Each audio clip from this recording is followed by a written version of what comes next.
สบายดีพี่น้องทุกคนยินดีต้อนรับเข้าสู่กันเข้าเฝ้าเดียวในเช้ามื้อนี้ซึ่งเราจะมาต่อกันที่พระคัมภีร์กิจการบทที่8ข้อที่26หาข้อที่40เนาะ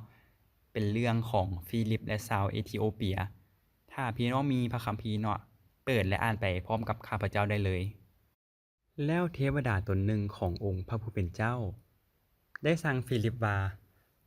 จงลุกขึ้นเตรียมตัวให้พร้อมและไปทางทิศใต้ตามทางแต่นครเยรูซาเล็มลงไปสู่กาซาดังนั้นท่านจึงลุกขึ้นเดินทางไปและเบิ่งแม่มีไทยเอธิโอเปียคนหนึ่งเป็นกระเทยเป็นข้าราชการชั้นสูงของกันเดกาคือราชินีของชาวเอธิโอเปียเป็นนายคลังทรัพย์ทั้งหมดของราชินีเพิ่นได้มาที่นครเยรูซาเล็มเพื่อนมัสการขณะที่นั่งรถม้ากำลังกลับเมืองเพิ่นได้อ่านหนังสือของผู้ทำนวยเอสยาอยู่พระวิญญาณบริสุทธิ์เจ้าทรงสั่งแก่ฟิลิปว่าจงยับเข้าใกล้ติดรถม้าคันนี้ไปฟิลิปจึงแล่นยับเข้าไปใกล้และได้ยินเพิ่นกำลังอ่านหนังสือของผู้ทำนวยเอสยาอยู่ฟิลิปจึงถามเพิ่นว่าที่ท่านอ่านอยู่นั่นท่านเข้าใจบ่ข้าราชการผู้นี้ตอบว่าข้อยจะเข้าใจได้อย่างใดถ้าบ่มีผู้ใดอธิบายสู่ข้อยฟังแล้วเพิ่นก็เชิญฟิลิปขึ้นนั่งรถม้าไปกับเพิ่นพระคัมภีร์ตอนที่เพิ่นอ่านอยู่นั่นคือข้อเหล่านี้เขาได้นำเพิ่นไปเหมือนนำเอาแกะไปฆ่าและเหมือนแกะน้อยโตที่มิดอยู่ต่อหน้าผู้ตัดขนของมันท่านบ่ได้ออกปากกล่าวหยังจักคำในคราวท่านตกต่ำต้อยท่านบ่ได้รับความยุติธรรมบ่มีผู้ใดเล่าถึงเชื้อสายของท่านได้เพราะว่าชีวิตของท่านได้ถูกตัดเสียแล้วข้าราชการผู้นั้นหันมาทางฟิลิปและถามว่าบอกข้อยมาเบิ่งดูผู้ทำนวยกล่าวเช่นนี้แม่นกล่าวถึงผู้ใดหมายถึงเพิ่นเองหรือกล่าวถึงผู้ใดแล้วฟิลิปก็ออกปากกล่าวโดยเริ่มแต่พระคัมภีร์ตอนนี้ไปและก็บอกเพิ่นถึงข่าวประเสริฐเรื่องพระเยซูเจ้าเมื่อพวกเพิ่นได้เดินทางมาถึงบ่อนมีน้ำบ่อนหนึ่งข้าราชการผู้นี้ก็กล่าวว่าที่นี่มีน้ำมีสิ่งใดบ่ที่ขัดขวางข้อยบ่ให้รับบัพติศมาฟิลิปฟิลิปจึงตอบว่าถ้าท่านเต็มใจเชื่อก็รับได้เพิ่นตอบว่าข้อยเชื่อว่าพระเยซูคริสต์เจ้าเป็นพระบุตรของพระเจ้าแล้วข้าราชการก็สั่งให้หยุดรถม้าเพิ่นกับฟิลิปจึงลงไปในน้ำและฟิลิปก็ให้เพิ่นรับบัพติศมาเมื่อทั้งสองขึ้นมาจากน้ำแล้วพระวิญญาณขององค์พระผู้เป็นเจ้าก็รับเอาฟิลิปไปส่วนข้าราชการคนนั้นก็บ่เห็นฟิลิปต่อไปอีกเพิ่นจึงเดินทางเมื่อด้วยความสมชื่นยินดีอย่างเต็มล้นแต่เมื่อคนได้เห็นฟิลิปอยู่ในเมืองอาโตโซและขณะที่เพิ่นผ่านเมืองทั้งหลายไปนั้นเพิ่นได้ประกาศข่าวประเสริฐจนมาถึงเมืองกายซาเรียให้พี่น้องจินตนาการไปพร้อมข้าพเจ้าว่าพี่น้องเป็นฟิลิปซึ่งตอนนี้กำลังประกาศข่าวประเสริฐอยู่ที่แขวงซามาเรียในเมืองใดเมืองหนึ่งแล้วอยู่ดีๆมีเทวดาตนหนึ่งเนาะได้ลงมาและบอกกับ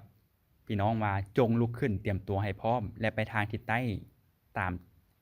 ทางแต่นครเยรูซาเล็มลงไปสู่กาซาซึ่งอยู่ในพระคัมภีร์มีวงเล็บเติมนะว่าหนทางนี้คนบ่เที่ยวกันแล้วเป็นหยังคนจึงบ่เที่ยวเนาะเพราะว่าเส้นทางนี้เป็นทางเป็นถิ่นแห่งแล้งกันดารเป็นทางที่มีแต่ทะเลทราย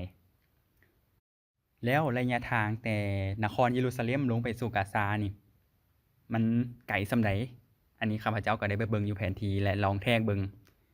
ซึ่งระยะทางมันอยู่ที่ประมาณ80หา83กิโลเมตรคันสิเทียบใส่บ้านเฮาก็ประมาณเมืองวังเวียงไปธงไหหินให้พี่น้องจินตนาการเบิ่งอันนี้เพียงการวัดแทรกแบบแต่เส้นสื่อเด้แต่ว่าการเดินทางอีหลีเนาะมันบ่มีทางเป็นเส้นสื่อได้เนาะเพราะว่ามันเป็นทั้งมันอาจจะเป็นทางเป็นเนินทรายกว้างบ่หรือว่ามีหอมีหยังที่เฮาบ่สามารถเดินทางเป็นเส้นสื่อได้ ให้พี่น้องจินตนาการเนาะว่าตัวพี่น้องกับข้าพเจ้าตอนนี้เป็นฟิลิปอยู่แล้วมีเทวดาได้สั่งจงลุกขึ้นและออกไปคิดเบิ่งว่าตอนนั้นคันฟิลิปกำลังประกาศประคำอยู่กำลังกินข้าวอยู่หรือกำลังเฮ็ดหยังบางอย่างอยู่เนาะแต่ว่าเทวดาได้สั่งจงลุกขึ้นและออกไปฟิลิปเฮ็ดจั่งใดในข้อที่27ดังนั้นท่านจงลุกขึ้นเดินทางไปฟิลิปบ่ได้มีความลังเลบ่ได้มีความกังวลเลยว่าออกไปสิไปเจอหยังเพราะว่าเรารู้อยู่แล้วว่าทางเส้นนั้นมันเป็นทางที่ถิ่นแห่งแล้งกันดารเป็นทางที่คนบ่เที่ยวแต่เราได้ออกไปโดยที่บ่ได้มีความสงสัยเราได้เฮ็ดตามที่เทวดาได้บอกเมื่อเราออกไปแล้วเนาะมันมีหยังเกิดขึ้นเบิ่งแม่มีไทเอธิโอเปียคนหนึ่งเป็นกระเทยเป็นข้าราชการชั้นสูงของกันเดกาคือราชินีของชาวเอธิโอเปียเป็นนายคลังทรัพย์ทั้งหมดของราชินี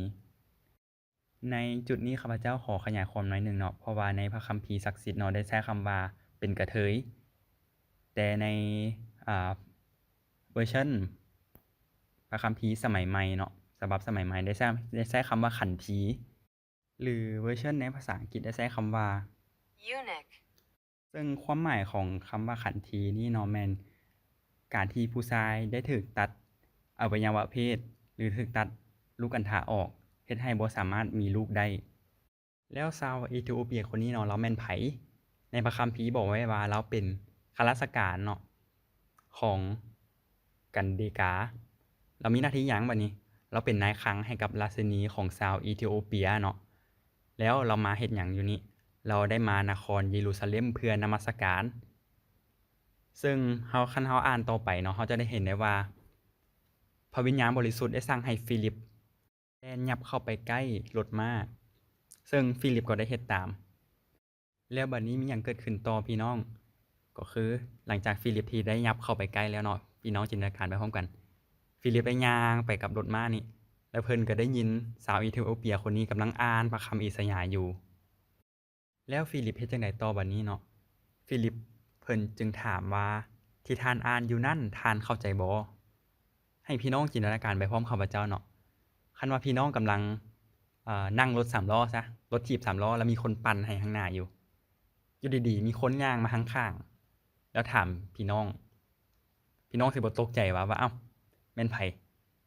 คนแปลกหน้าเด้นี่ย่างตามรถข้อยแล้วก็มาล้มกับข้อยยังบ่พออยู่นี่มันบ่แม่นทางทั่วไปเดะมันเป็นทางที่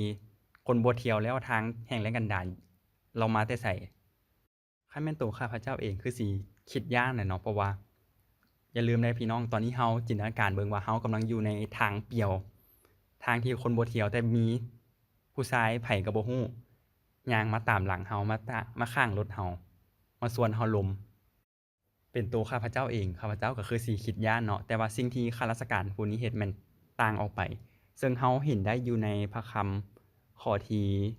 31คือเราได้เชิญให้ฟิลิปขึ้นไปนั่งรถม้าไปกับเพิ่นคิดเบิ่งแหมข้าราชการคนนี้ส่วนคนแปลกหน้าขึ้นรถนั่งไปนำเพียงแค่เราถามว่าเจ้าเข้าใจสิ่งที่เจ้าอ่านอยู่บ่ซึ่งพระคัมภ์ที่ข้าราชการคนนี้กำลังอ่านอยู่เนาะพี่น้องสามารถไปอ่านเพิ่มเติมได้ที่พระคัมภ์เอสยาห์บทที่51เนาะพระคัมภ์เอสยาห์ที่ข้าราชการคนนี้กำลังอ่านอยู่เนาะเป็นพระคัมภ์ที่เว้าถึงผู้รับใช้ของพระเจ้าผู้หนึ่งผู้ที่จะเฮ็ดสำเร็จหน้าที่ซึ่งได้มอบหมายให้หน้าที่พระคัมภ์กิจการหลังจากที่ข้าราชการคนนี้อ่านหนังสือของผู้ทำนวยแล้วเนาะเพิ่นได้หันมาถามกับฟิลิปว่าบอกข้อยมาเบิ่งดูที่ผู้ทำนวยกล่าวเช่นนี้แม่นกล่าวถึงผู้ใดหมายถึงเพิ่นเองหรือกล่าวถึงผู้ใดตอนนี้ข้าราชการคนนี้กำลังมีความข้าราชการกำลังสงสัยเนาะกำลังคับข้องใจอยู่ว่าสิ่งที่ผู้ทำนวยเอสยาห์กล่าวนี่แม่นเรากำลังกล่าวให้ตัวเราเองบ่หรือว่าเรากำลังกล่าวให้ผู้อื่นอยู่เราได้หันมาถามฟิลิปเนาะว่าผู้นี้เป็นไผแล้วฟิลิปก็ได้ตอบข้าราชการคนนี้ไปซึ่งคำตอบของฟิลิปนี้เป็นคำเว้าที่เราได้เว้ามาตลอดเนาะอยู่ที่แขวงซามาเรียก็คือการประกาศข่าวประเสริฐของพระเยซูเจ้า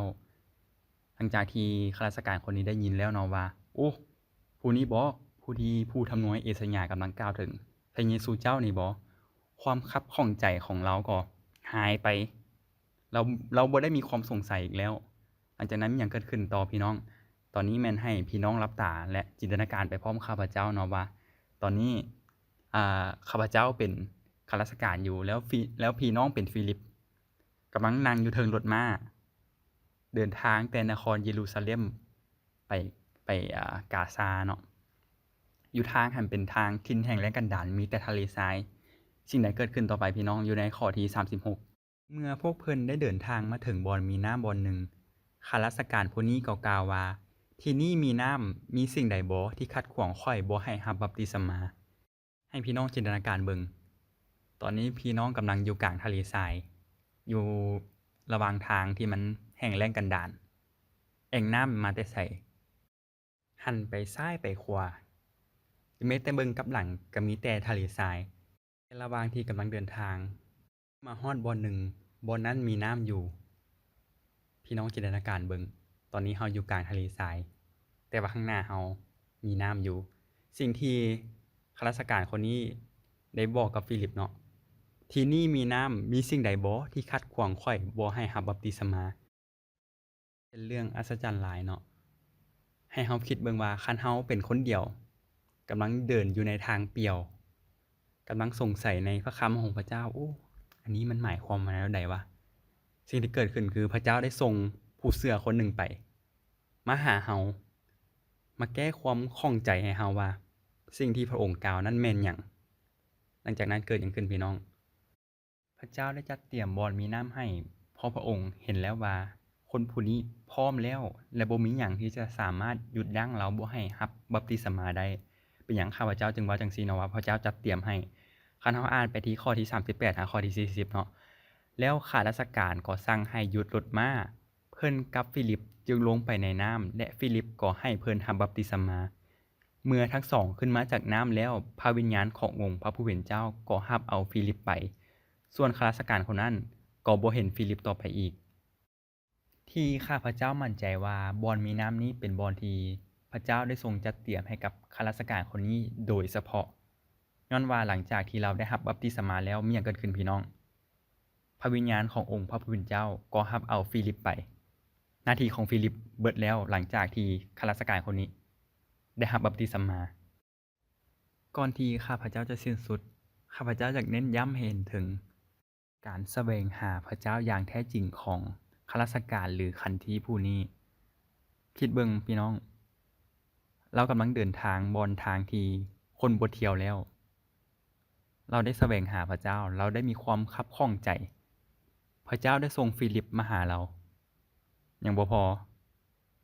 เราอยู่กลางทะเลทรายพระเจ้าได้ทรงจัดเตรียมบ่อนมีน้ำให้เราได้รับบัพติศมาเราได้เห็นถึงการจัดเตรียมขององค์พระผู้เป็นเจ้าให้กับผู้ที่แสวงหาพระองค์ข้าพเจ้าขอปิดท้ายด้วยการอวยพรให้พี่น้องเนาะว่าพี่น้องจะเป็น